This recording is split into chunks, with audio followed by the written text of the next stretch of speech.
Sorry sorry, অনুমতি ছাড়াই আপনার গান শুনছিলাম। ভয় পাবেন না, আমি আপনার কোনো ক্ষতি করতে আসিনি।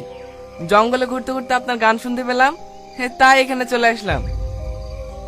আপনি আমার গান শুনছিলেন? হ্যাঁ, আপনার গানের গলা কিন্তু বেশ সুন্দর। সত্যি? সত্যি অনেক সুন্দর গান করেন আপনি। আমি তো শুনতে শুনতে রাস্তায় হারিয়ে ফেলেছি। তাই? তাহলে বলুন তো আমি দেখতে কেমন?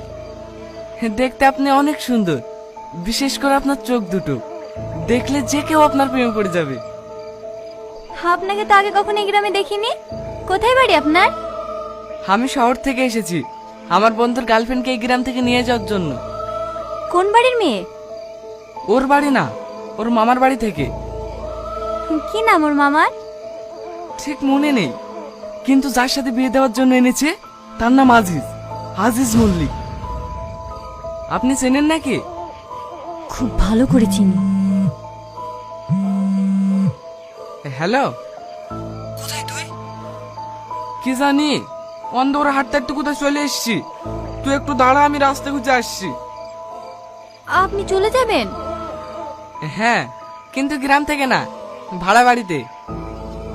ও, আমাকে একটু রাস্তাটা দেখে দেন না। এই দিক দিয়ে সোজা চলে যান, রাস্তা পেয়ে যাবেন।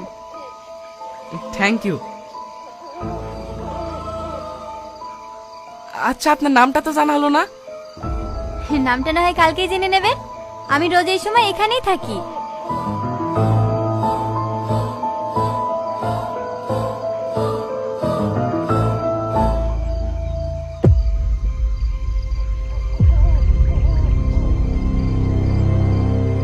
চল সেলিম।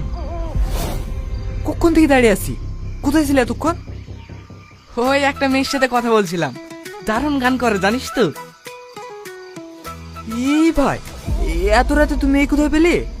কোনো জিন পরি পাল্লা পড়িসনি তো? জেন না, তবে পরি বলতে পারিস। কি সুন্দর দেখতে।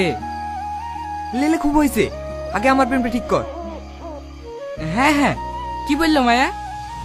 ওকে তো বাড়ি থেকে বেড়াতে দিচ্ছে না, বেচারা খুব কান্নাকাটি করছে।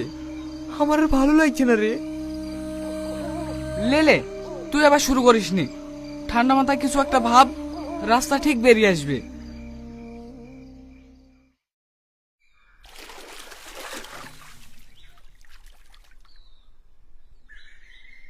না না, হঠাৎ করে কিছু করা যাবে না, একটু বুঝি শুনি কাজ করতে হবে। এই শাকিল, তোকে যে কাজে পাঠিয়েছিলাম হয়েছে?